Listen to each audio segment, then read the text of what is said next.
SS Rajamouli is the reason Martin and Adipurush exist. You might feel ये मेरी video का hook है, लेकिन right now when I'm saying कि अगर SS Rajamouli यानी इंडिया के ग्रेटेस्ट डायरेक्टर एग्जिस्ट ना करते, अगर उनकी films like Baahubali RRR exist ना करते, तो मार्टिन एंड आदिपुरुष जैसे फिल्म्स जो इंडिया की वर्स्ट फिल्म्स हैं वो कभी बनती ही नहीं। इंडिया में अब आधे से ज्यादा बुरे फिल्म्स का बनना, बॉक्स ऑफिस डिजास्टर्स, अच्छे डायरेक्टर्स के कैरियर्स का खत्म होना, इन सिंपल टर्म्स सिनेमा के डाउनफॉल के पीछे SS राजामौली सर का ही हाथ है। And I'm dead serious. Think about it for a second. Before Rajamouli's biggest and greatest project, Bahubali, Indian cinema में सब कुछ बहुत ठीक चल रहा था, and post Bahubali, we see Indian cinema completely change. It was not COVID, but actually Rajamouli who cursed Indian cinema forever, I guess. कैसे? Let me explain.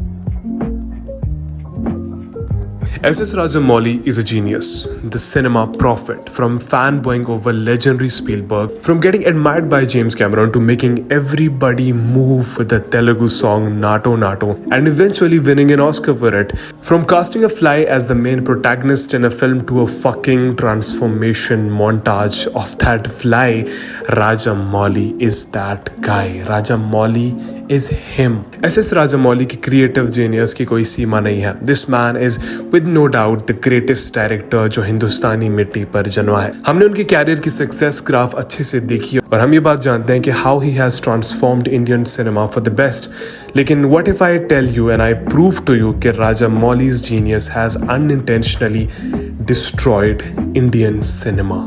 So cool ना कि आप इतने जीनियस हो कि आपकी एग्जिस्टेंस नॉर्मल लोगों के लिए एक कर्स बन जाती है। इसे समझने के लिए let's understand the concept of pre and post Rajamouli cinema in India, which is spotted with the release of Baahubali in the year 2015। Baahubali से पहले साउथ में एक लात पड़ने पर हमने लोगों को उड़ते हुए देखा है, एंड बॉलीवुड में बाहुबली से पहले ड्रामास डोमिनेट कर रहे थे। But when Baahubali happened, creators की प्रायोरिटीज चेंज होनी शुरू हो गई, and this was the main reason why Indian cinema failed.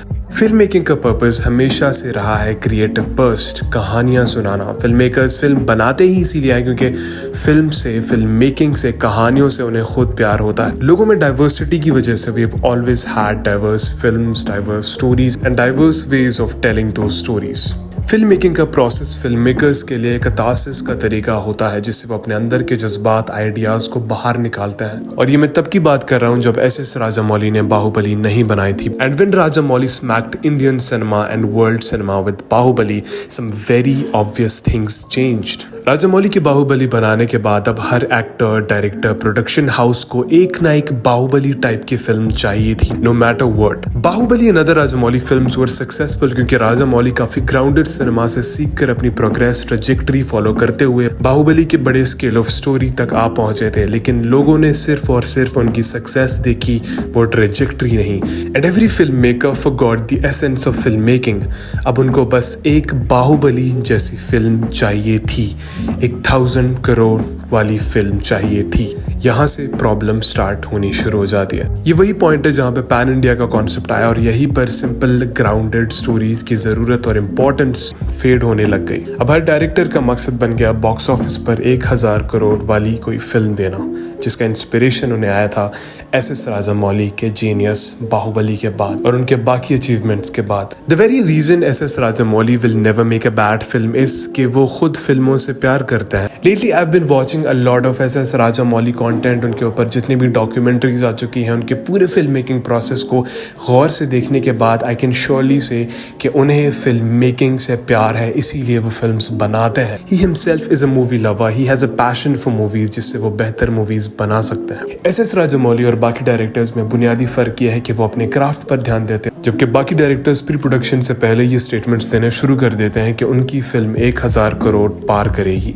The focus is not the process but the results. जो डायरेक्टर्स पहले सिंपल रोम कॉम्स के लिए फेमस थे और वही बनाया करते थे, वो आजकल सिर्फ एपिक्स बनाना चाहते हैं। Let's justify this thing with an example. Imagine every big director in Hollywood making movies on historical events, क्योंकि नोलन की ओपेनहाइमर इतनी बड़ी सक्सेस। इमेजिन वेस Anderson making a horror, science fiction, slow paced, black and white film क्योंकि उसका trend चल रहा है, and Scorsese making a Marvel film क्योंकि वो बहुत पैसे कमाता है, या फिर imagine Tarantino in 2000s making a comedy film with Adam Sandler सिर्फ इसीलिए क्योंकि उस टाइम कॉमेडी फिल्म्स बहुत फेमस हुआ करती थी और अच्छा बिजनेस करती थी। सोचकर अजीब लगता है, राइट? हॉलीवुड में आज भी अच्छे फिल्म मेकर्स मौजूद हैं क्योंकि उन्हें पता है कि उनका डोमेन क्या है और वो अपने डोमेन से बाहर निकलना नहीं चाहते। उन्हें जितना प्रॉफिट से प्यार है उससे कहीं ज्यादा उन्हें अपने खुद के एसेंस ऑफ फिल्म मेकिंग से प्यार है, जो चीज हिंदुस्तान में खो चुकी है, फिर इंडियन सिनेमा में एक हद तक खो चुकी है। For this very reason I am a big fan of Sandeep Reddy Vanga.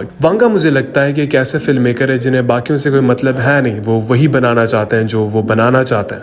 अब एनिमल की सक्सेस के बाद काफी सारे लोगों ने उनके वायलेंट फिल्म मेकिंग को कॉपी करने की कोशिश की, सेम मैजिक क्रिएट करने की कोशिश की, जो कि प्रॉब्लम है जिसके बारे में मैंने आपको बताया। ऐसे ही प्रशांत नील के केजीएफ के बाद हर फिल्म मेकर को अब एक गैंगस्टर, मॉन्स्टर, हाइप्ड कैरेक्टर को स्लो मोशन में दिखाना है, और अगर ये फिल्म में नहीं है इट मीन्स कि उनकी फिल्म नहीं चल सकती। एक तो ये problem, and the second problem is कि एस राजामौली ने बार इतना हाई कर दिया है कि एवरेज फिल्म मेकर के लिए उस बार को टच करना बहुत मुश्किल हो जाता है।